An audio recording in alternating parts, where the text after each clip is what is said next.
नमस्ते बच्चों, व्यावहारिक व्याकरण की अगली कड़ी में आपका स्वागत है। मुहावरों से वाक्य रचना लेकर मैं आपके सामने प्रस्तुत हूँ। पहला है अंगारे उगलना। पहला मुहावरा है आपके सामने, अंगारे उगलना।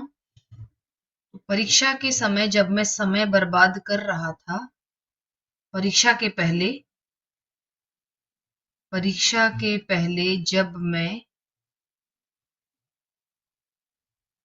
जब मैं समय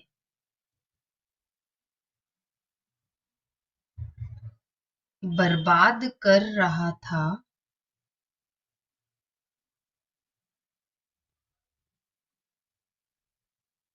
तब मेरे पिताजी अंगारे उगलने लगे। मतलब क्रोधित हो गए क्योंकि मैं समय बर्बाद कर रहा था। अंगारे उगलने उगलने लगे, तब मेरे पिताजी अंगारे उगलने लगे। ये इसका इससे वाक्य रचना है और इसे अंडरलाइन करना नहीं भूलेंगे मुहावरे को हम। परीक्षा के पहले जब मैं समय बर्बाद कर रहा था, तब मेरे पिताजी अंगारे उगलने लगे। अगर मैं आपसे पूछूं कि ये किस प्रकार का वाक्य है, क्योंकि परीक्षा के पहले जब मैं है, जब और तब है इसमें, तो यह एक मिश्र वाक्य है। मिश्र वाक्य है क्योंकि इसमें जब और तब का वाक्य में प्रयोग हुआ है। अगला प्रश्न है, अगला मुहावरा है आंखें बिछाना।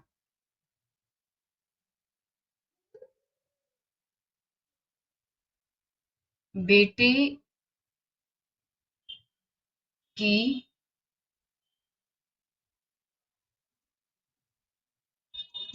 प्रतीक्षा में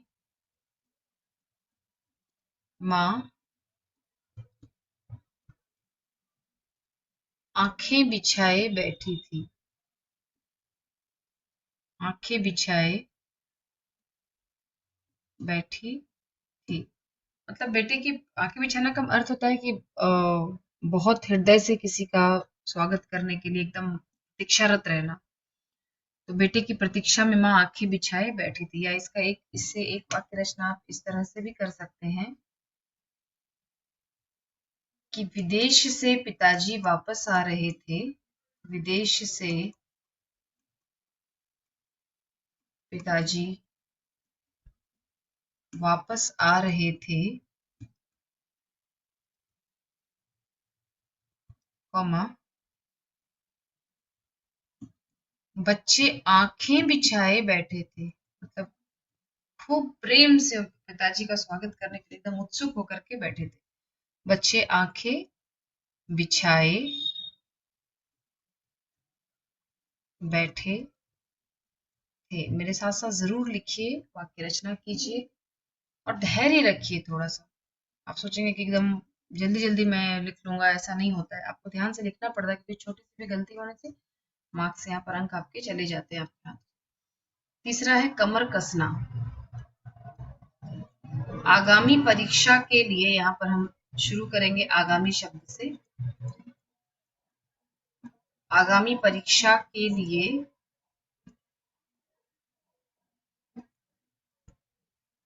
मैंने कमर कस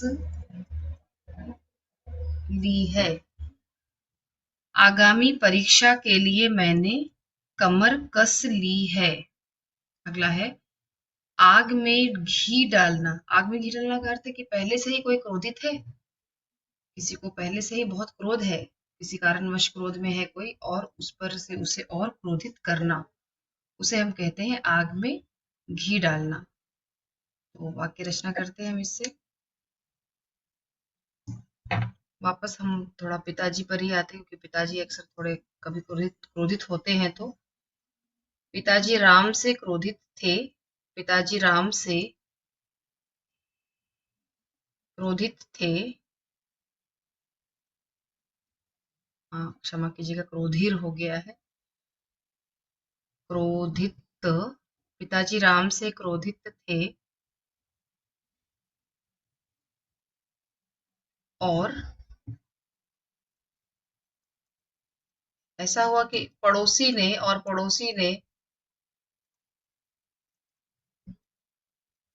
उसी समय राम की शिकायत की, मतलब कैसा होता ना कि एकदम लोहा गर्म था, थोड़ा मार दिया उधर। तो पिताजी राम से क्रोधित थे और पड़ोसी ने उसी समय राम की शिकायत की। हमारा मुहावरा क्या है, एक बार हम मुहावरा को देखते हैं, अपने मुहावरे को। हमारा जो मुहावरा है वो है आग में घी डालना। आग में घी डालना। तो पिताजी राम से क्रोधित थे और पड़ोसी ने उसी समय राम की शिकायत की। इस शिकायत ने आग में घी डालने का काम किया, मतलब क्रोध को और भड़का दिया। अब आप समझ सकते हैं कि राम की क्या हालत हुई होगी। इस शिकायत ने आग में घी डालने का काम किया। जैसे आप विश्व युद्धों के बारे में पढ़ते तो immediate reason for the world war, या इमीडिएट रीजन क्या हुआ था किसी भी युद्ध का, तो आप पढ़ते हैं वहां पे। तो पहले से ही कुछ कुछ आग सुलगी हुई थी, उस पर से कुछ ऐसा हुआ कि ये आग और भड़क गई। मतलब घी डालने का काम किसी चीज ने, किसी इंसिडेंट ने किया। आग में घी डालने का काम किया। वाक्य में जो मुहावरा है उसे मैं बार बार इसे कहती हूँ जिससे कि आप याद रखिए, मुहावरे को हमें रेखांकित करना है। अगला है, इसमें जो अगला मुहावरा है, आंखों में खटकना। आंखों में खटकना। श्री राम, श्री राम दासी मंथरा की आंखों में खटकते थे। श्री राम दासी मंथरा की आंखों में खटकते थे, मतलब चुभना। इसीलिए उसने क्या किया, उसने कैकेयी के कान भरे। और कैकेयी ने क्या किया, उसने दशरथ से 2 वरदान मांगे। कौन से 2 वरदान? जो एक युद्ध के समय उसने दशरथ, राजा दशरथ की जान बचाई थी। उनके पहिए में जो पहिया निकल गया था रथ से, उसको उसने अपनी उंगली से उसे जोड़ कर रखा था। उसकी उंगली उसमें घायल भी हो गई थी। तो इसीलिए उससे उसी समय राजा दशरथ ने उनसे कहा था कैकेयी से कि आप मुझे 2 वरदान मांगिएगा। उसने वरदान ये मांगा। किसके कहने पर? मंथरा के कहने पर। किसने मांगा? कैकेयी ने मांगा। किससे? दशरथ से। क्यों? क्योंकि उसे श्री राम उसकी आंखों में खटकते थे। श्री राम मंथरा की आंखों में खटकते थे। इसके बाद है काल के गाल में समाना या चले जाना, जाना, स्वर्गवासी होना, प्राण पखेरु उड़ना, भगवान को प्यारा होना, सब में ये जो छठा मैंने आपको बताया है मुहावरा, इतने सारे मुहावरों के लिए एक ही अर्थ है, मतलब मृत्यु को प्राप्त होना। तो भूकंप के बाद, भूकंप के बाद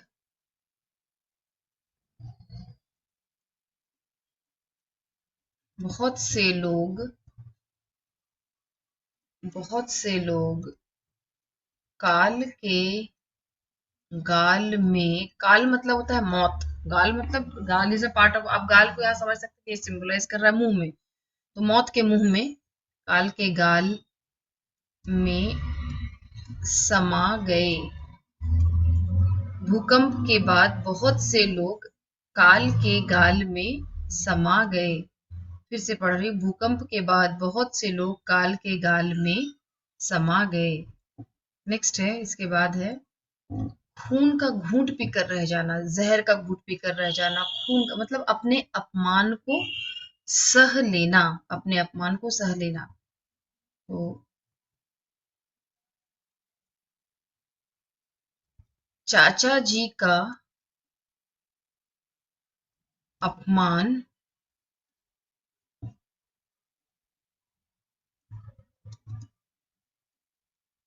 रमेश ने, आप रमेश ने यहाँ पर पहले भी लिख सकते हैं, रमेश ने चाचा जी का अपमान, रमेश ने, रमेश ने चाचा जी का अपमान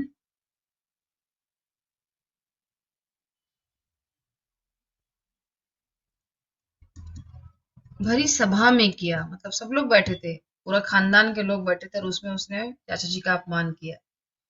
रमेश ने चाचा जी का अपमान भरी सभा में किया। चाचा जी खून का घूंट पीकर रह गए, यानी अपना अपमान उन्होंने चुपचाप सह लिया। चाचा जी खून का घूंट पीकर रह गए। एक वाक्य हम यहाँ पर थोड़ा सा और लिखेंगे, उन्होंने एक शब्द ना कहा। उन्होंने एक शब्द नहीं कहा। चाचा जी खून का घूंट पीकर रह गए, उन्होंने एक शब्द न कहा। फिर से पढ़ रही हूँ इसे। रमेश ने चाचा जी का अपमान भरी सभा में किया। चाचा जी खून का घूंट पीकर रह गए, उन्होंने एक शब्द नहीं कहा। तो जहां नहीं में डॉट है या क्या है, जैसे आप क्योंकि में डॉट नहीं लगाते हैं, यहाँ पर आप नहीं में डॉट नहीं लगाते हैं। अगर नहीं में डॉट नहीं लगाएंगे तो अंक नहीं मिलेंगे, याद रखिए। आपको मे और मैं का अंतर नहीं समझ में आता है। मे मीन्स इन द वाटर, मैं मीन्स आई एम, याद रखिए। आपको की और की का अंतर समझ में नहीं आता है। ये जो की है ये एपोस्ट्रोफी एस होता है, मदर्स, सिस्टर्स, ठीक है। और ये जो की है ये दो वाक्यों को जोड़ने का काम करता है। ध्यान में रखिए इन सब बातों को। अगला है चादर से बाहर पैर पसारना। रमेश की आमदनी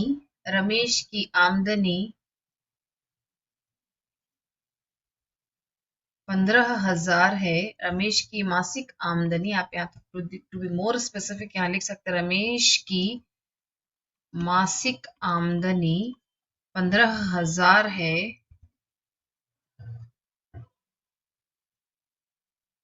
वह इससे ज्यादा खर्च करता है। ज्यादा कैसे खर्च करते हैं लोग? उधार लेकर के, कहीं से पैसे ले, कहीं से कुछ ले लिया, लोन पर ले लिया, क्रेडिट पे ले लिया, तो वह इससे ज्यादा खर्च करता है। इससे ज्यादा खर्च करता है। लोग करते हैं ना, क्रेडिट कार्ड है भाई, आपको लगता है क्रेडिट कार्ड है फ्री में मिलेगा, पर फ्री नहीं होता, कुछ भी फ्री नहीं होता, याद रखिए। तो रमेश की मासिक आमदनी 15,000 है। वह इससे ज्यादा खर्च करता है।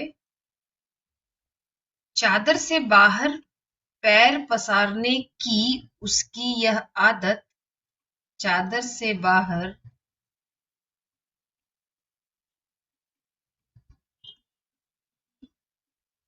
पैर पसारने की उसकी यह आदत अच्छी नहीं है। उसकी यह आदत अच्छी नहीं है। चादर से बाहर पैर पसारने की उसकी यह आदत अच्छी नहीं है, मतलब जितनी आमदनी है उससे ज्यादा जो खर्च कर रहा है, तो उसकी आदत उसको अच्छी नहीं है, उसको ले डूबेगी ये आदत। अगला है पेट काटना।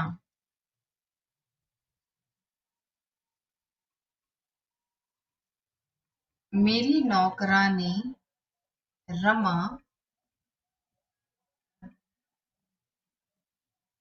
अपना पेट काट कर बच्चों को शिक्षित करती है। मतलब खुद भूखे रह जाएगी, लेकिन बच्चों का फीस भरती है, वो बच्चों का शिक्षित कर रही है, वो बच्चों को शिक्षा दे रही है। बच्चों को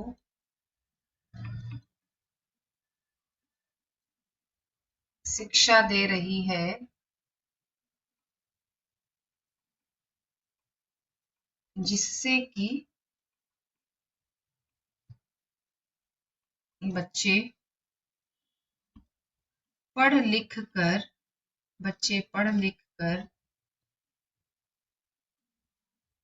अपने पैरों पर खड़े हो सके। अपने पैरों पर खड़े हो सके। ये हो गया वाक्य को हम मुहावरे को। पेट काटना। मेरी नौकरानी रमा, आपने देखा होगा, आप अक्सर आपके घरों में आपके माता जी हैं, आपके पिताजी हैं, आपकी आपकी नई चीजों की फरमाइश होंगी वो पूरा कर देंगे, पर वो अपना वही पुराना शर्ट पहनेंगे, नहीं खरीदेंगे, नए कपड़े नहीं खरीदना है। मतलब बचत करते हैं, तो पेट काटना बचत करना, मतलब जरूरत से भी ज्यादा बचत करना, जिससे कि आप मतलब वे किसी की अपने अपने की मांग को पूरी कर सके। अगला है इसमें हाथों के तोते उड़ना। ध्यान दीजिएगा, यहाँ पर के नीचे ड के नीचे डॉट आएगा। उड़ना, जहां पर अड़ो अड़ो अड़ो आता है तो वहां पर डॉट आएगा ही, ड नहीं, अड़ो। ये ड़ है, जैसे सड़ पड़ लड़ झगड़, और ये है ड, डमरू गुड्डा। ठीक है, तो ड अड़, ड अड़, हाथों के तोते उड़ना।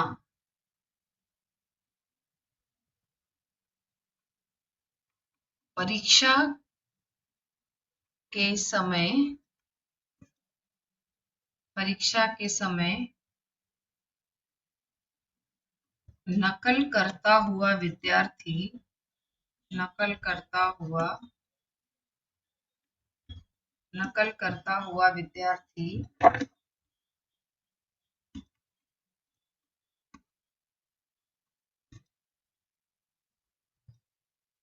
जब पकड़ा गया,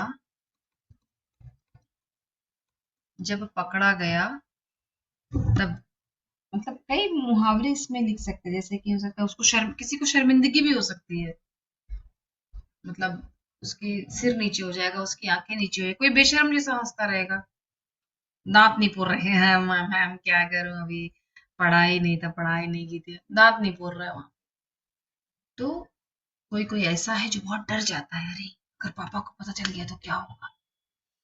तो उस जो बहुत ज्यादा डर जाता है उसे कहते हैं हाथों के तोते उड़ना। तो विद्यार्थी जब पकड़ा गया तब उसके हाथों के तोते उड़ गए, उसके हाथों के तोते उड़ गए। ध्यान में रखेंगे फिर से, हाथों के तोते उड़ गए। हाथों के तोते उड़ना, इस मुहावरे के लिए अन्य मुहावरे क्या है, उसे काटो तो खून नहीं है, उसके पैरों तले जमीन खिसक गई, तो ये भी सेम इसके लिए ये मुहावरे हैं। नेक्स्ट है कलेजे पर सांप लोटना। ध्यान रखना कि उड़ना में, यहाँ अभी अभी मैंने आपको बताया था नीचे ड आएगा, कलेजे पर सांप लोटना। सिमिलरली यहाँ पर उड़ना में यहाँ पे डॉट आएगा, अड़ाना में यहाँ पर डॉट आएगा। तो कलेजे पर सांप लोटना, पड़ोसी की चमचमाती, नई चमचमाती गाड़ी देखकर, पड़ोसी की नई चमचमाती गाड़ी देखकर, मैंने यहाँ ड हटाया नहीं तो आपको लगेगा मौ के ऊपर डॉट है, चमचमाती गाड़ी देखकर,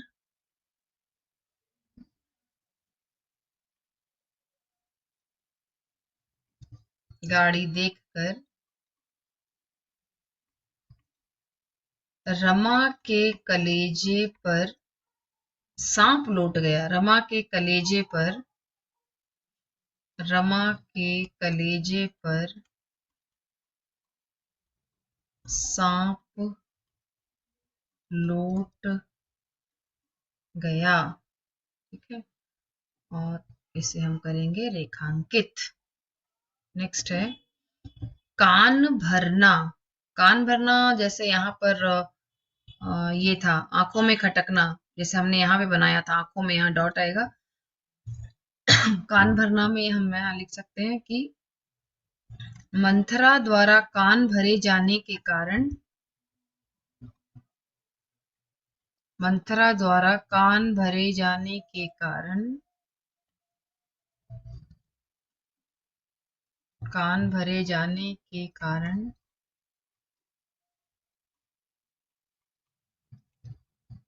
कैकेयी ने, नहीं तो मंथरा, ये कैकेयी बहुत प्रेम करती थी अपने बेटे के जैसा श्री राम को। मंथरा द्वारा कान भरे जाने के कारण कैकेयी ने राम को वनवास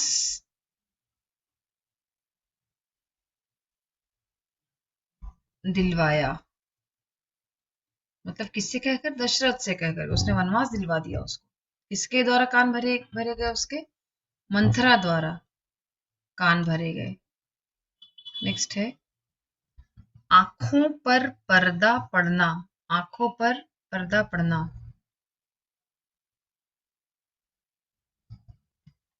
माता की आंखों पर पर्दा पड़ा है। माता की आंखों पर पर्दा दोनों तरीके से लिख सकते हैं। र का रिफार भी आता है, पर्दा पड़ा है। और एक बात कहूंगी बच्चों, चैनल को जरूर सब्सक्राइब कीजिए। आप बाद में भूल जाते हैं, सब्सक्राइब जरूर कीजिए। माता की आंखों पर पर्दा पड़ा है, इसीलिए बच्चे की गलती उसे नजर नहीं आ रही है।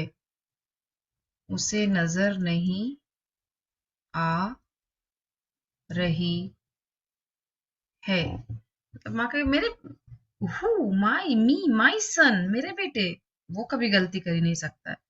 क्यों? क्योंकि आंखों पर पर्दा पड़ा है। माता की आंखों पर पर्दा पड़ा है। नेक्स्ट है मुट्ठी गरम करना। मुट्ठी गरम करना अधिकांशतः, मतलब बाय एंड लार्ज, नॉट, हम जनरलाइज नहीं कर सकते हैं। कई जगह ऐसा होता है कीचड़ में कमल खिला होता है।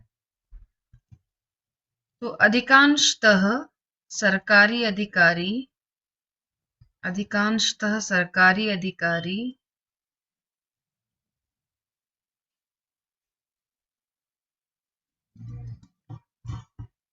मुट्ठी गरम किए बिना, अपनी मुट्ठी गरम किए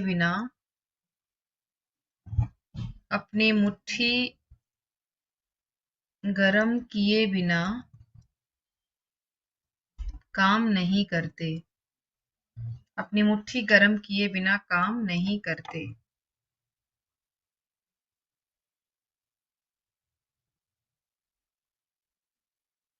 काम नहीं करते।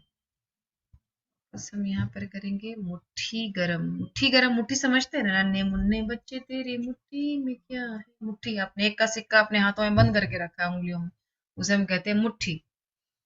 नेक्स्ट है दोनों हाथों में लड्डू होना। राज की सरकारी नौकरी पहले से है। राज की सरकारी नौकरी पहले से है।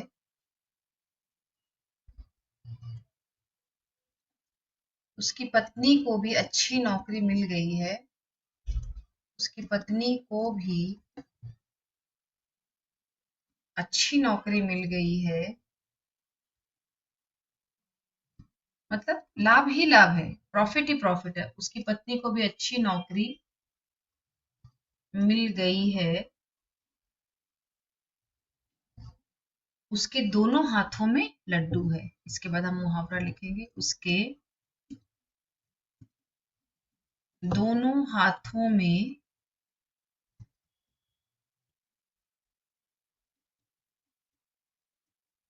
लड्डू है। उसके दोनों हाथों में लड्डू है। गले का हार। प्रत्येक बच्चा अपने माता पिता के गले का हार होता है। प्रत्येक बच्चा मतलब बहुत प्यारा। प्रत्येक बच्चा अपने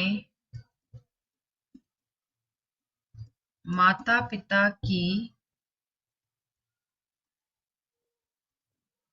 गले का हार होता है। नेक्स्ट है नाक रखना। नाक रखना मतलब सम्मान रख लेना, किसी के सम्मान को रख लेना।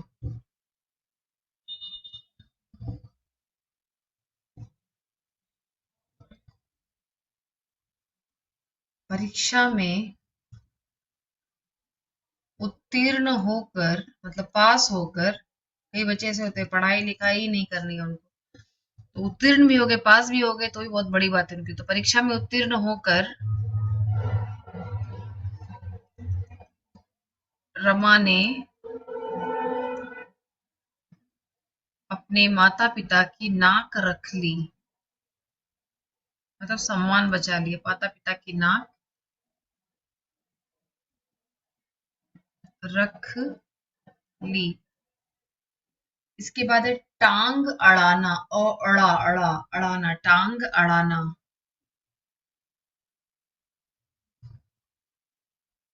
रमा की यह बहुत बुरी आदत है, रमा की यह बहुत बुरी आदत है। आप कहेंगे मैम रमा क्यों लिखते हैं बार बार, रमा आसान नाम है इसलिए। रमा की यह बहुत बुरी आदत है,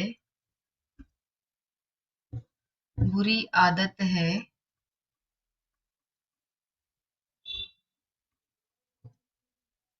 वह अक्सर दूसरों के कामों में टांग अड़ाती रहती है। वह अक्सर दूसरों के कामों में टांग अड़ाती रहती है।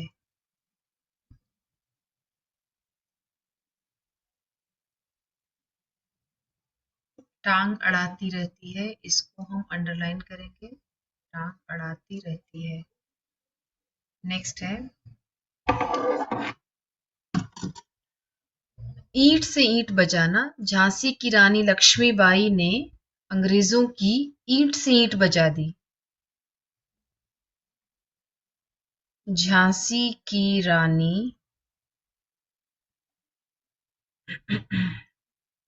लक्ष्मीबाई ने, झांसी की रानी लक्ष्मीबाई ने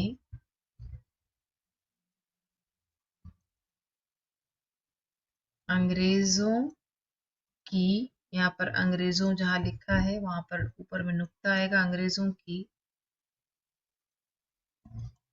ईंट से ईंट बजा दी, बजा दी, ध्यान में रखेंगे। नेक्स्ट है श्री गणेश करना। दीपावली के त्योहार के समय मैंने अपनी नई दुकान का श्री गणेश किया। दीपावली के त्योहार के समय या दीपावली के समय मैंने अपनी, अपनी क्यों, क्योंकि दुकान के बारे में बात कर रहे हैं, अपनी नई दुकान, दुकान स्त्रीलिंग शब्द है, अपनी नई दुकान का श्री गणेश किया, नई दुकान का श्री गणेश किया। नेक्स्ट है चेहरे पर हवाइयां उड़ना। चेहरे पर हवाइयां उड़ना का मतलब बहुत ऐसे घबरा जाना, जैसे मैंने यहाँ उड़ना में यहाँ नीचे डॉट आएगा।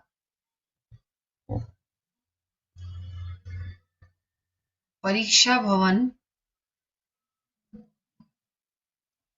में पहुंचने में जब मुझे देर हो रही थी, देर हो रही थी, परीक्षा भवन में पहुंचने में जब मुझे देर हो रही थी, कॉमा, क्या हुआ फिर, तब मैं बहुत घबरा गई, तब मेरे चेहरे पर,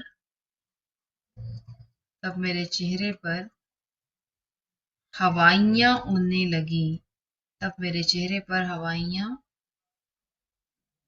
उड़ने लगी।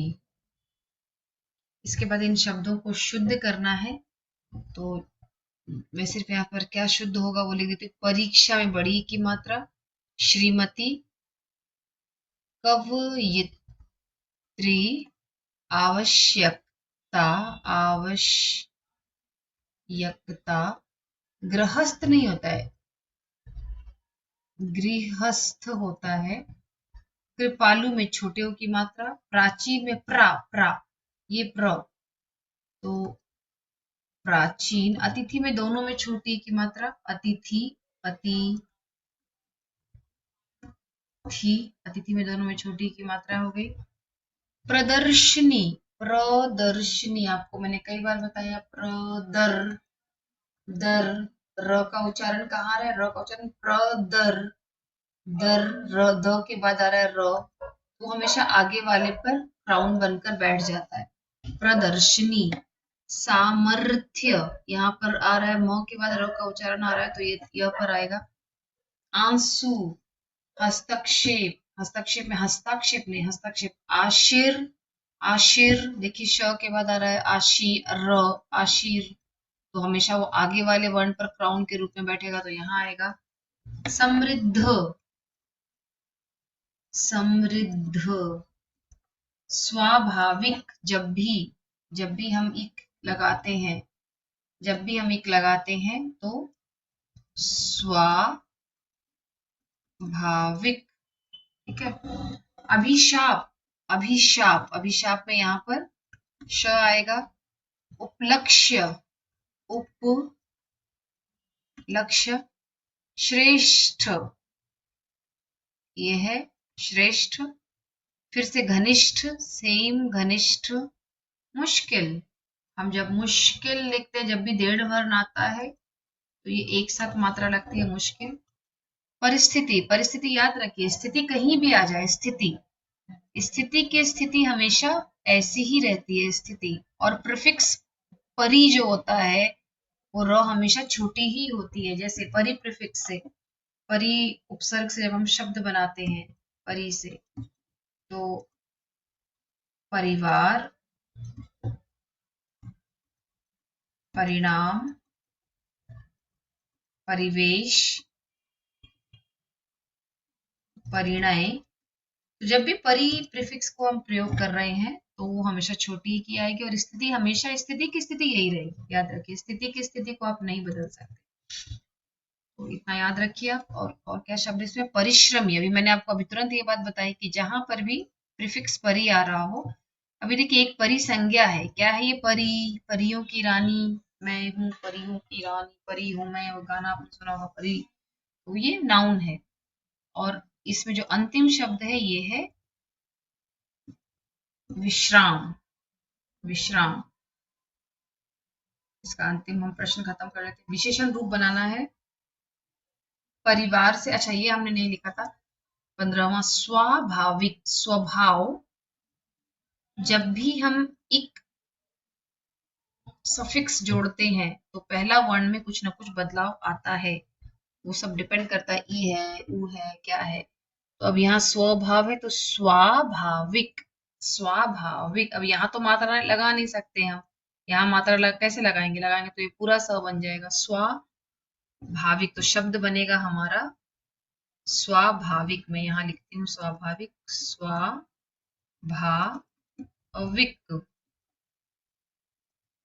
अब यहाँ परिवार है तो पारिवारिक, विशेषण बनाना है पारिवारिक। घृणा से, उसने बहुत घृणित काम किया है, घृणित। अलंकार से अलंकृत, अलंकृत। रोग से रोगी। दर्शन से दर्शनीय, दर्शनीय। यहाँ नमक शब्द होना चाहिए था, नमक नहीं, नमक, नमक से नमकीन। प्यास से प्यासा, कपट से कपटी, रंग से रंगीन, बुद्धि से बुद्धिमान। कर्तव्य से कर्तव्यनिष्ठ, कर्तव्यनिष्ठ। चमक से चमकीला, पहरा से पहरेदार। सम्मान से इत लगाना है, सम्मानित। विष से विषैला, हानि से हानिकारक। हित से हितैषी, हितैषी या हितकारी। लाभ से लाभकारी, जैसे हितैषी, हित से हितकारी, वैसे ही लाभ से लाभकारी। अहिंसा से अहिंसक, अहिंसक। अच्छा से, उसने अच्छा काम किया, तो ये अच्छा जो है ये अपने आप में विशेषण ही है, अच्छा। तो अच्छा विशेषण है तो ये हम यहाँ कुछ नहीं करेंगे। अगर अच्छा ही होता तो हम उसको अच्छा बनाते। अगर मैं लिख दूंगी तो आपको लगेगा कि ये अच्छा से अच्छा ही विशेषण बनता है, इसलिए मैं नहीं लिखूंगी। अच्छा इटसेल्फ इट्स अ विशेषण वर्ड। जहर से जहरीला, पॉइजनस, जहरीला। याद रखिए अच्छा अपने आप में विशेषण है। तुमने ये अच्छी बात कही, अच्छा लड़का है। जहर से जहरीला। शक्ति से शक्तिशाली। अनुकरण से अनुकरणीय, मानव से मानवीय। लूटना से क्या बनेगा, लुटेरा। मूल्य से मूल्यवान। कलंक से कलंकित, तुमने मेरे नाम को कलंकित कर दिया है। पिता से बनेगा पैतृक। पिता से क्या बनता है? यह मेरे, ये संपत्ति, अरे मैंने नहीं कमाई है, ये तो मेरी पैतृक संपत्ति है। पिता से पैतृक। वैसे ही माता से क्या होता है? मातृक। ये दोनों विशेषण है, पिता और माता से। पिता से पैतृक, माता से मातृक। वैसे ही पिता से भाववाचक क्या बनता है? पितृत्व। माता से मातृत्व। मेरी आशा है कि आपको इस मेरे चैनल से बहुत लाभ हो रहा होगा। आप लाभ उठाइए इसका, लिखित अभ्यास कीजिए, चैनल को सब्सक्राइब कीजिए और दूसरों के साथ शेयर भी कीजिए। नमस्कार।